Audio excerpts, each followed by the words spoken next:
ukweli kwa sababu mazingira kama yale sema bana hapa mimi haya ninafanya ni mema tu, hakuna haja ya ukaidi kwa nikatule. Lakini pamoja na hivyo walikuwa wananipiga ila tu ni kama nilificha hivi kwa hasa wakana piga mgongo piga shingo huku usoni walinipiga mara moja piga pamoja nipige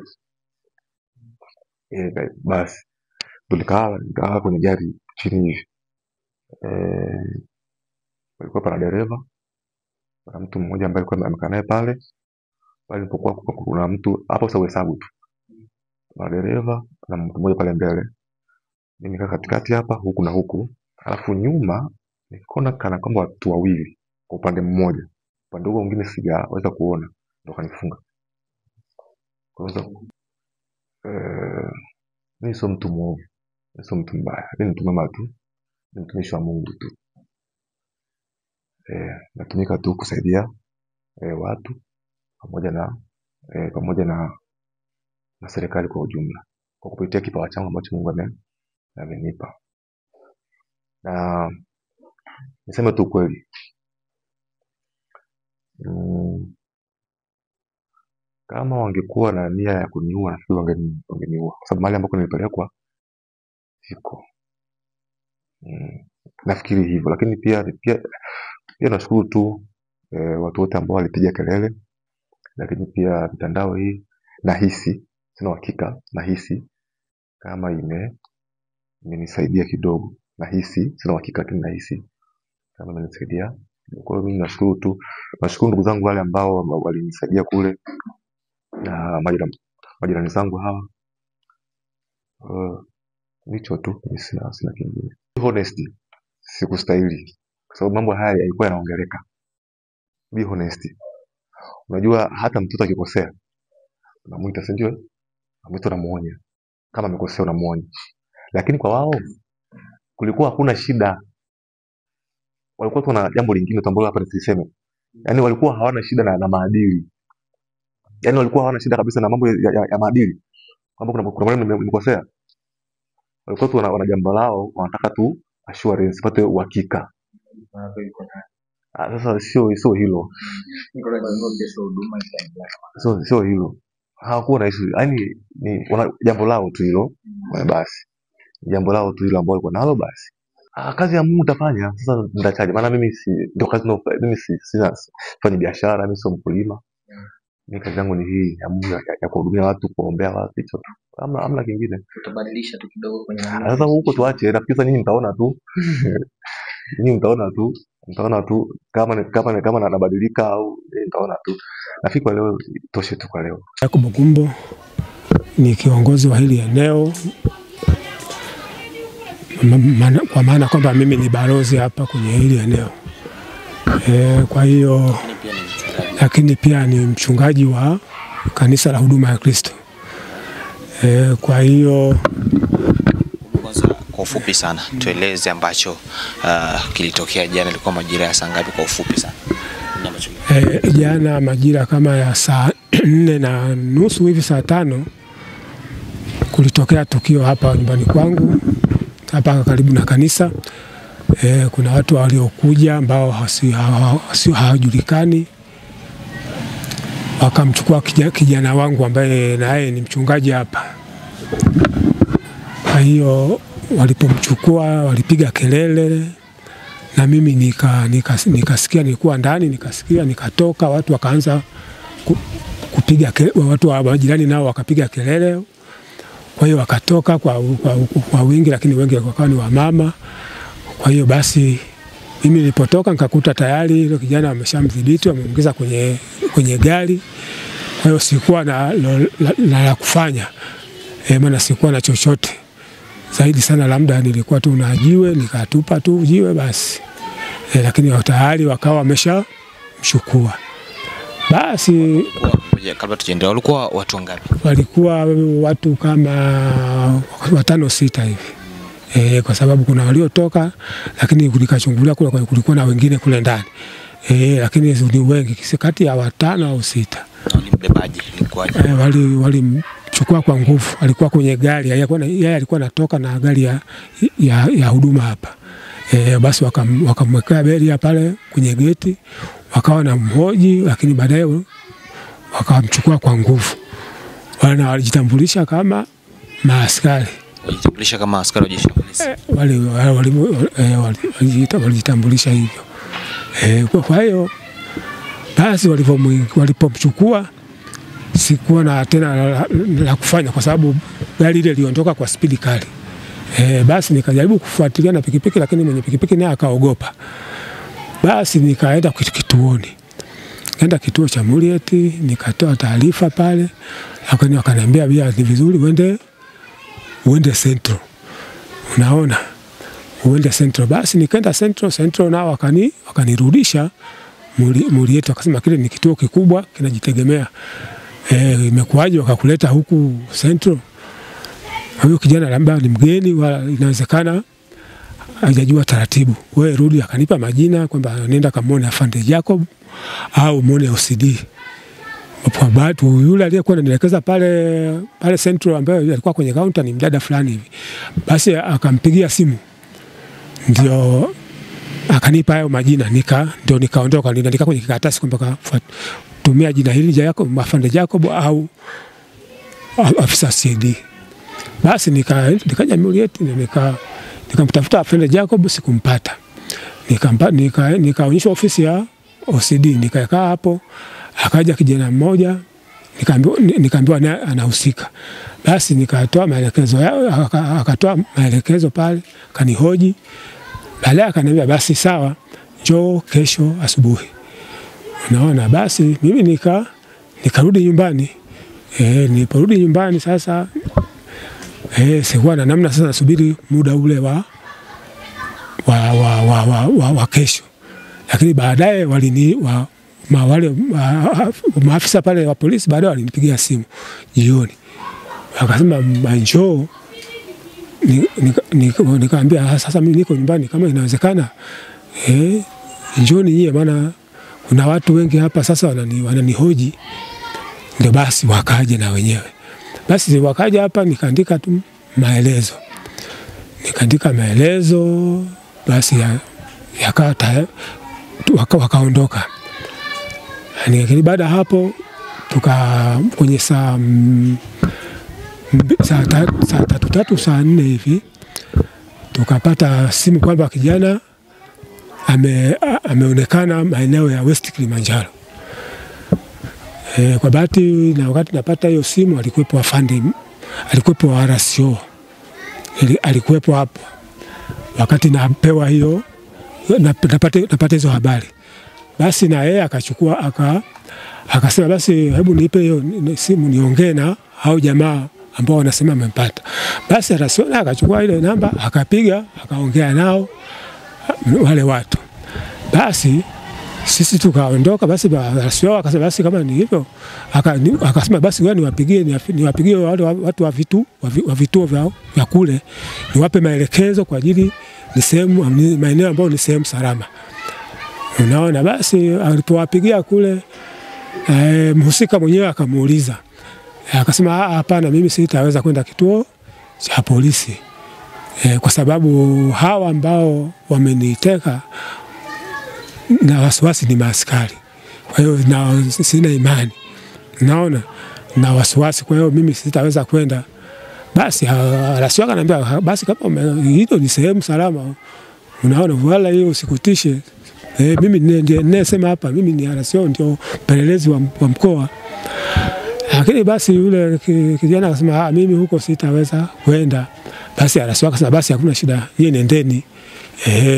Kama kuna dereva mzuri basi nendeni. Basi tukaachana hapa, RCO akawa anaondoka na sisi tunaondoka sasa na gari ambayo hapa ya huduma hapa nyumbani. Basi tukaenda kule, kwa bahati mbaya tukapoteza mawasiliano. Yule ambaye alikuwa ametuongoza tukaenda Sanya Juu. Tumeenda mpaka kule Sanya Juu. Lakini sasa tulipofika katikati hapo Kia na nini, tukapoteza mawasiliano na yule mtu ambaye anatuelekeza, unaona. Kwa hiyo tukaenda kule, tumekaa sana, unaona. Lakini kwa vile ameshasema kwamba huyo mtu tutaangalia uwezekano wa kumleta mpaka sehemu fulani inaitwa sheli gorofani. Basi tukaamua kwenda kukaa hapo muda wote sasa. Ndio kwa bahati akaletwa na lori fulani la mchanga. Lori la mchanga. Kwa hiyo dereva akasema mimi nimepewa tu kumsaidia tu. Ukamuuliza labda amepewa na nani? Tukamuuliza akasema ni wa Samaria kule ambao ni walinzi kule kwenye mashamba ya ngano huko. Ndio waliompandisha huko kwenye hii lori kwamba wamemsaidia hawajamwache hapa. Na tusaidie kidogo, hao waliokupigia simu wewe ni kina nani? Waliopiga simu hapa, yule mtu alipotupa pale kwenye eneo la mashamba shambani. Kule ni eneo la kama vile la mashamba ya ngano. Wale mabwana kule wakiona gari huwa wanaifuatilia, wanaangalia kuwa wamefuata kuna nini. Kwa hiyo walikuwa wana trekta lao. Kucheki pale wakakuta ni mtu. Wao pia walitaka kumwacha walivyokujieleza. Na walisema wamemkuta kwenye mazingira. Wamemkuta ameshapigwa hawezi hata kutembea. Kwa hiyo nafikiri hata yeye mwenyewe aliwaambia. Kwa hiyo basi wao kule sisi tumekwenda na gari ndogo. Ile eneo kule tayari mvua zinanyesha naona na kwa kweli tusingeweza, lakini kwa vile wameshatuambia tutafanya kila namna aje hapo kwenye sheli ya magorofani, basi tukakaa hapo tukasubiria hapo. Kwa bahati lori la mchanga lilipokuja tukaulizia tukaona kweli ni yeye. Alikuwa mbele ya lori. Basi kumwangalia hawezi hata kutembea wala kushuka, basi vijana wakambeba. Ilikuwa kwenye saa 8 kitu kama hicho. Za usiku. Saa 8 au kitu kama saa 8 au saa 7:30. Basi tukamchukua sasa. Ndio tukaja naye Arusha. Baada ya kuja naye mchungaji yeye alieleza nini kwa ufupi? Mchungaji baada ya kuja naye hapa labda mlivyomuoji ilikuwaje, au amekuambia nini, au amekuteka labda kwa sababu zipi? Mimi sasa hapa sikunani sana, maana kwa sababu yeye siwezi kumuuliza, kwa sababu mimi ni kijana wangu, huduma anayoifanya mimi naifanya, lakini sasa kila mtu na wito wake, umeelewa? Kwa hiyo sikutaka kumuuliza kwamba hawa kwa wakati wa huduma wote na wewe labda useme kwamba unahisi kwamba kulikuwa na nini. Mimi tu nimehisi tu kwamba labda kwa sababu ya huduma yake, yani unabii anaotoa labda inawezekana anagusa baadhi ya watu ambao kitu ambacho hakikufurahia. Nimehisi hivyo, lakini sio 100%. Unanielewa? Kwa sababu unasema hivyo kwa sababu hakuna ugomvi na mtu, hana ugomvi na mtu yote, wala hana mazoea na watu wa mtaani. Yeye ni mtu wa maombi, anaweza kujichimbia mahali kwa muda mrefu sana, unaona. Basi aliwahi kupata vitisho kabla hicho ambacho kimetokea? Hajawahi kupata vitisho, ila labda tu alikuwa anaviona tu kwenye mitandao yakitokea tu huko. Kwa hiyo lakini vitisho hasa kwamba mtu amemtishia, hapana, haikuwepo. Na yeye hujakaa naye hata dakika mbili mkazungumza chochote? Sijazungumza naye kwa sababu alivyokuja hapa tayari walikuwepo maaskari walikuwa wanamngojea hapa, unaona, ili tayari waongee nao. Kwa mimi sijakaa hata kuongea nao, niwapa nafasi wao wakaongea naye kwa kirefu, na wenyewe pia wamefupisha kwa sababu wameona hali yake si nzuri sana. Hata kuongea ni kwa taabu. Na kwa jinsi ambavyo umemtazama labda alikuwa ameumia sehemu gani hasa? Sana wamempiga na magongo kwenye kiunoni, mgongoni na kwenye shingo na miguuni. Hawezi kabisa kutembea. Kuna majeraha yote labda? Majeraha anasema anayo, lakini sasa yako kwa ndani huku. Anasema kwamba kuna damu ilitoka kwenye nguo ya ndani. Sasa kwa nini akamuuliza ni kwa nini, anasema nilikuwa napigwa viboko. Kwa hiyo ndio alichanika kama alivyoeleza. Afya yake ikoje kwa sasa hivi? Maana hajaenda hospitali au ameshaenda hospitali? Hajaenda hospitali, kuna huduma tu ya kwanza ambayo amepewa ya kawaida tu, hizo dawa za kuchua, kwa sababu si mapigo tu ya kumvimbisha miguu. Basi tukampaka kanda maji ya moto akakatwa maji ya moto na dawa za kuchua.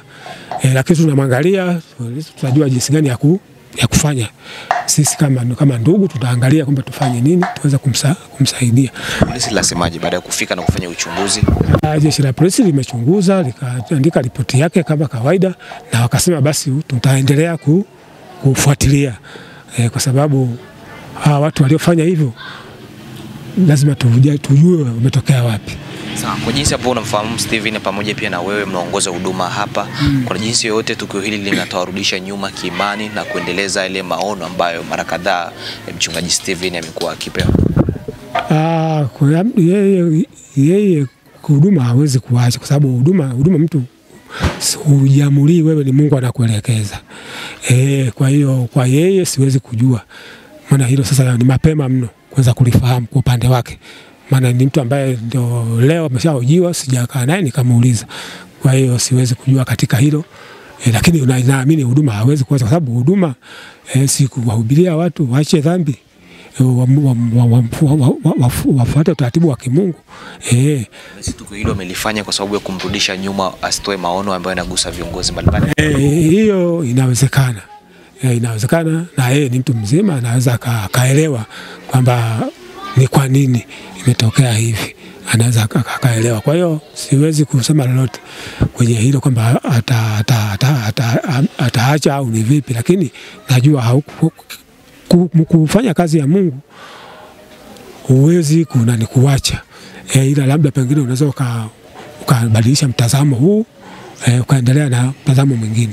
Sasa kwa kumalizia kabisa, hali yenu pamoja pia na hali yake kiusalama ikoje? Mnahisi kwamba inaweza katokea tukio lingine kama hili? Hilo siwezi kusema, kwa sababu mambo ya kiusalama sasa hivi yamekuwa ni tete. Kwa vile ni tete, siwezi kusema chochote, kwa sababu kama mtu amekuja amechukuliwa hapa, sasa siwezi kuthibitisha kwamba sasa ndio hatachukuliwa, kwa sababu na ulinzi gani? Sina ulinzi wowote, unaona. Kwa hiyo mimi ninachojua ni Mungu mwenyewe ndio amemwokoa.